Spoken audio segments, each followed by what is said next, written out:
Hey everyone, how are you doing? It's about 8:30 Central Standard Time. My name is Nick Kleitch and welcome to my YouTube channel. For those that are looking to follow along with the reading that we will be doing, go ahead and skip ahead to roughly the minute 20 marker and that will get you going. If this is the first time seeing me, my name is Nick Kleitch. I am the creator of the Life with Nick YouTube channel and the host of the Life with Nick podcast.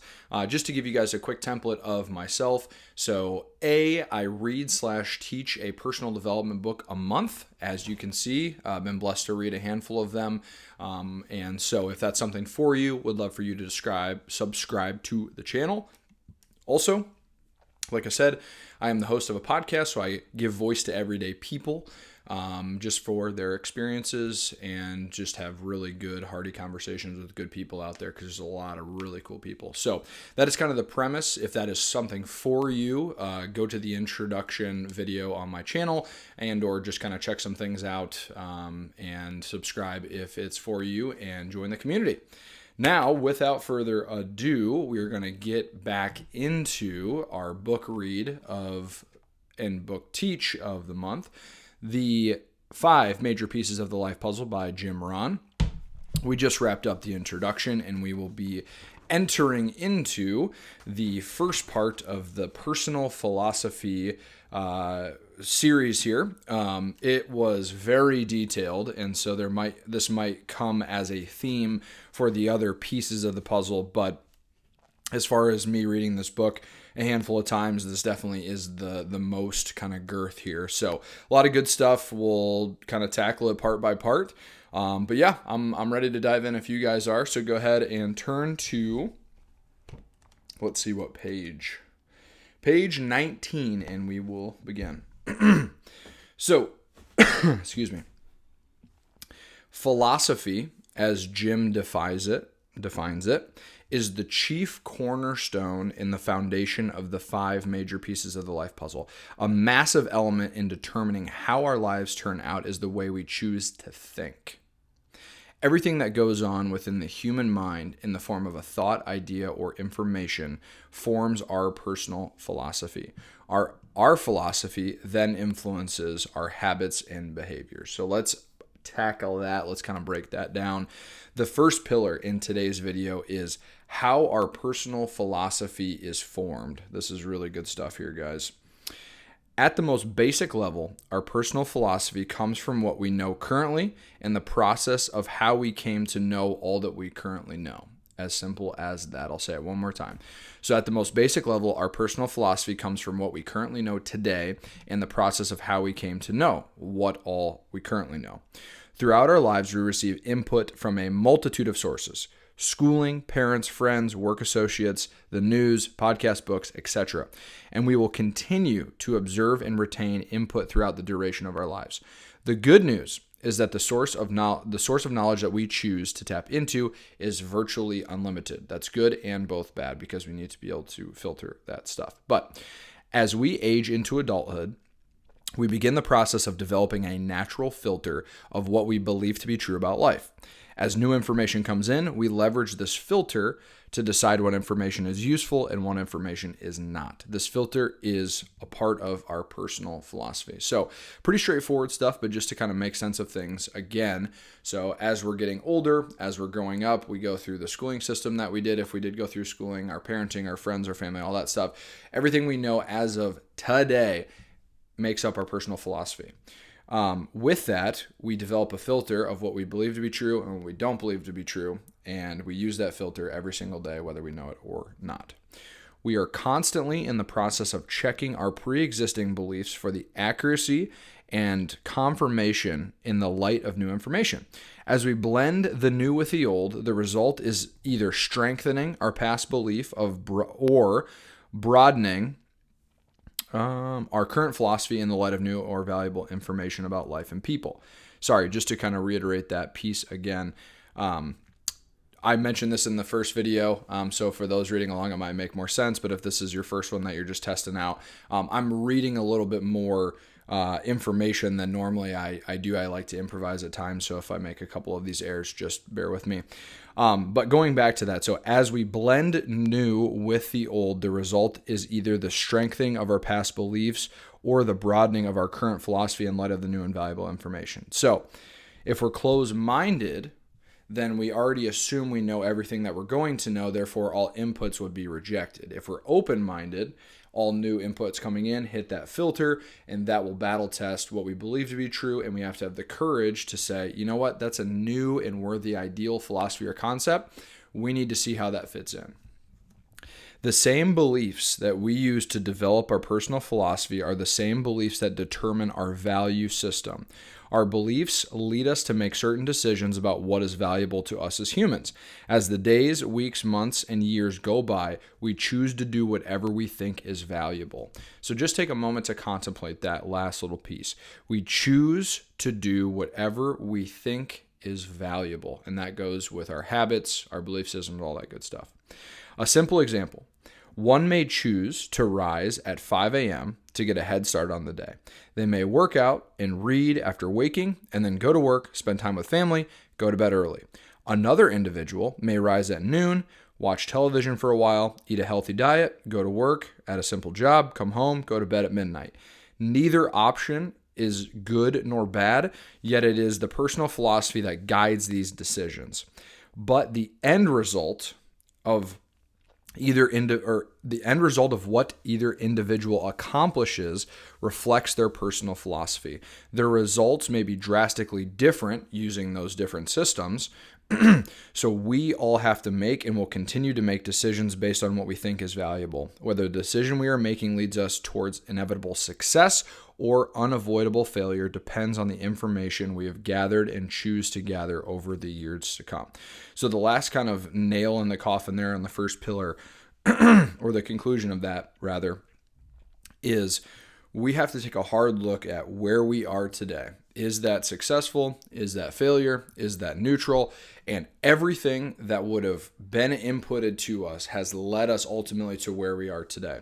So the good news is that if you're feeling really good, I would challenge you to continue to slowly make those 1% rises over time to continue to evolve.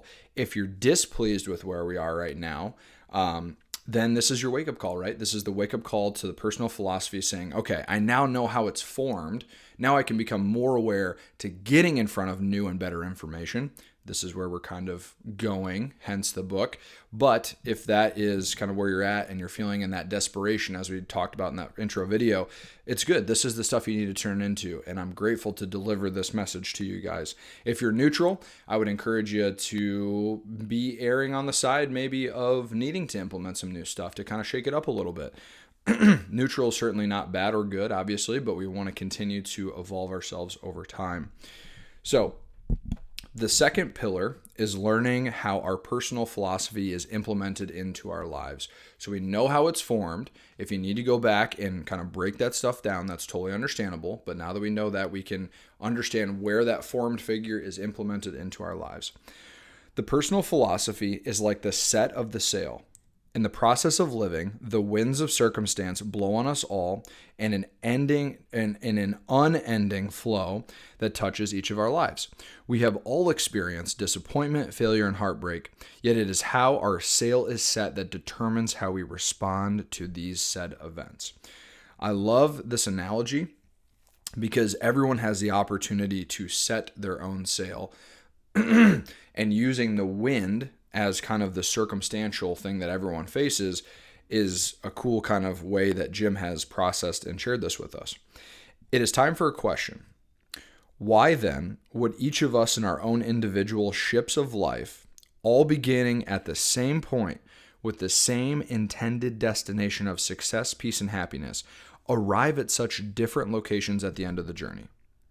What a great question to really kind of process. One more time.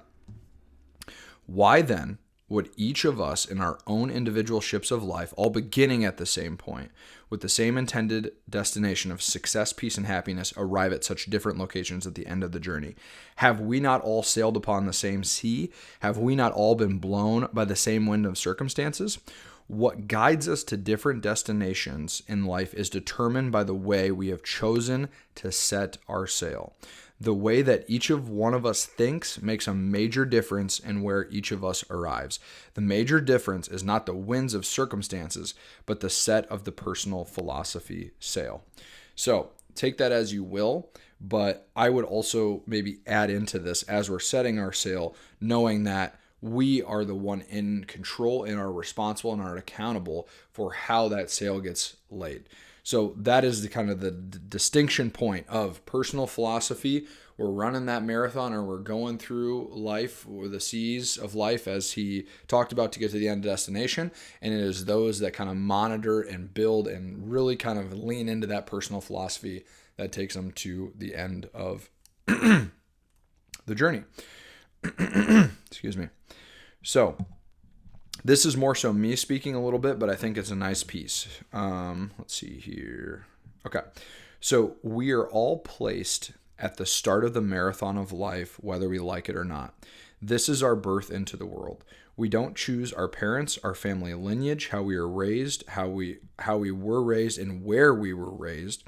With this analogy being about running the marathon of life, much like we were using sailing, we have to consider that everyone is beginning their race with different tools, mindsets, resources, personality wiring, and influence. The hardest part about running the race is understanding that once we separate from childhood into adulthood, we then have the responsibility to run our own race.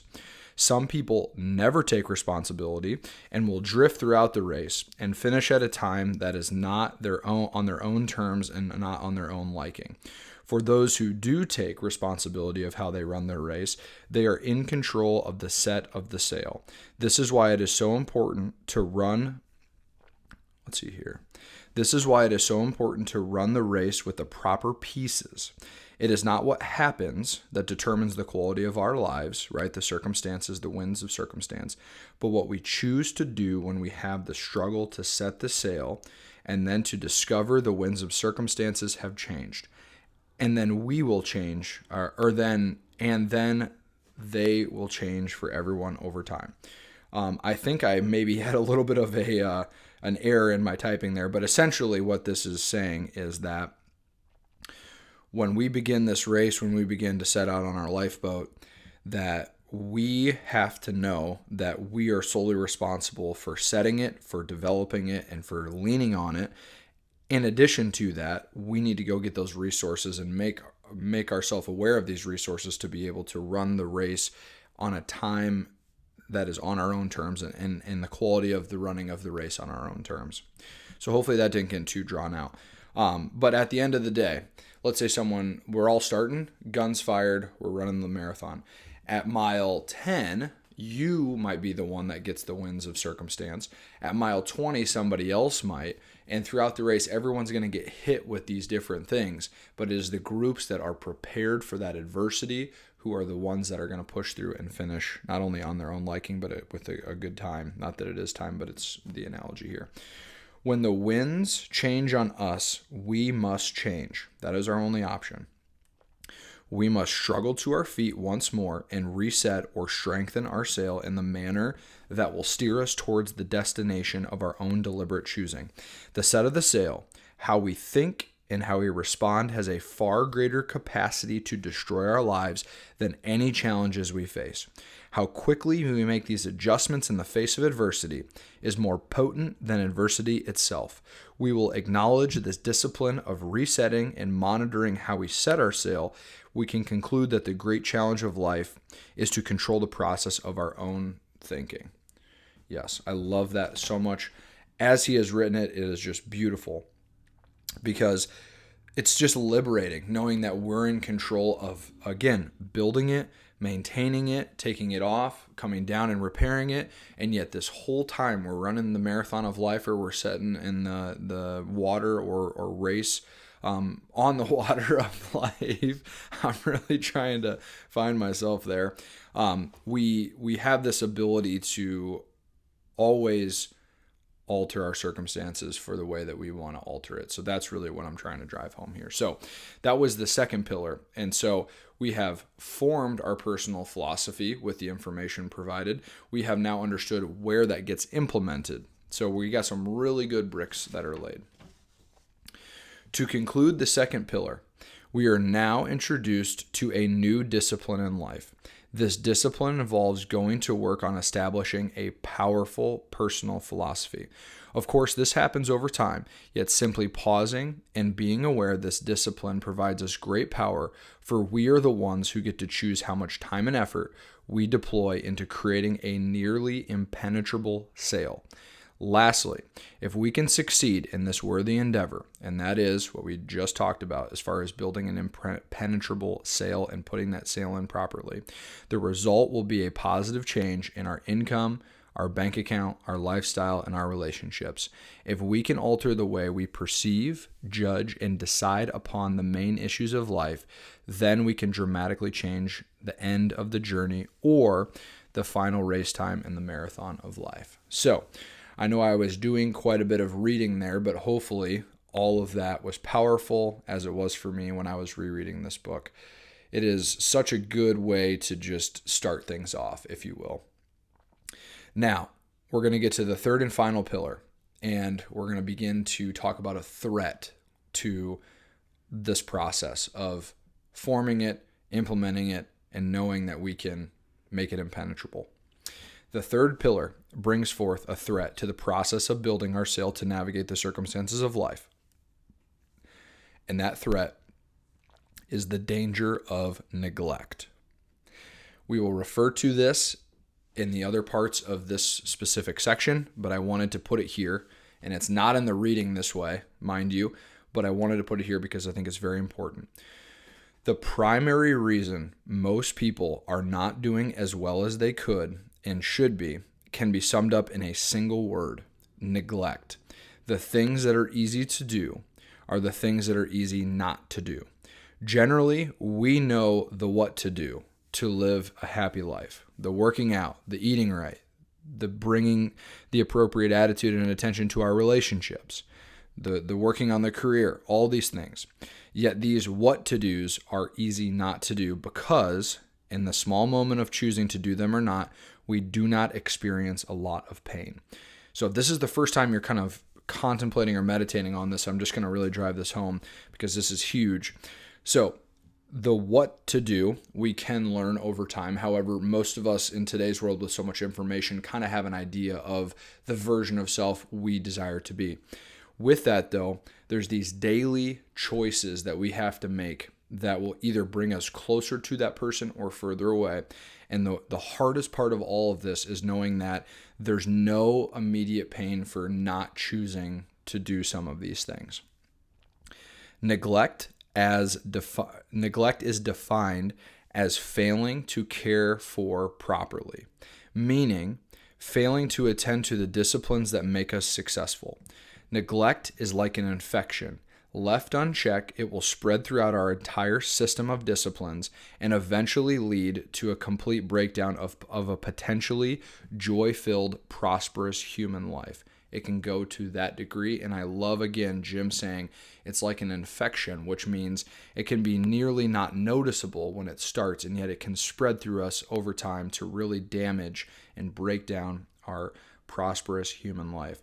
Not doing the things we know we should be doing causes us to feel guilt, and that guilt leads to an erosion of self-confidence. As our self-confidence diminishes, so does our level of activity. As our level of activity diminishes, so does our results. I am going to finish that, but I'm going to come back here really quick and just say that over again, just so we can really soak in this. So, not doing the things we know we should be doing. The working out, the tending to our relationships, the parenting, all of that good stuff, the things that we know, again, causes us to feel guilty. And that guilt leads to an erosion of self-confidence.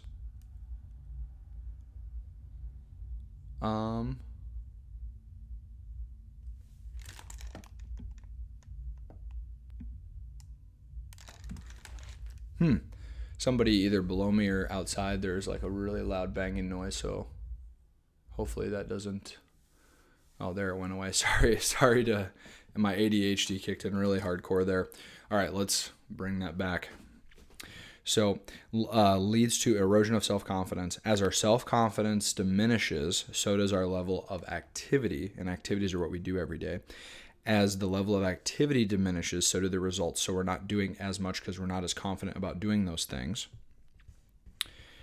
As our results suffer, our attitude begins to weaken, and as our attitude begins to weaken, we slowly move from positive to negative. To summarize, failure to do the things we were supposed to do creates a negative spiral. Once this spiral is started, it can be difficult to stop. So you might even be battling this right now if you're in that kind of place of desperation. If you're not and you're just firing on all cylinders, do not let this break you down, okay?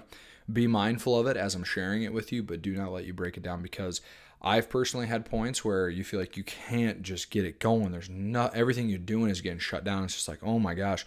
Yet we have to battle through that to get to the flip side. All small actions accumulate over time. So this is another kind of concept we're working in as we're talking about the danger of neglect.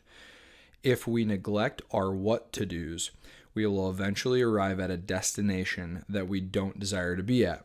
Whether we are broke, overweight, in poor relationships, etc., all of these results can be analyzed, and most of the time, the results are a neglect of the activities we should be doing. So that rounds us out here in the part 1 of personal philosophy. Personal philosophy is the foundation of the 5. We have covered how the personality is formed, how the personal philosophy is implemented in our lives, and the danger of neglect. So for those that have been reading along, let's continue forth into the next video, which I think will be over here, and let's keep reading, guys. Thanks.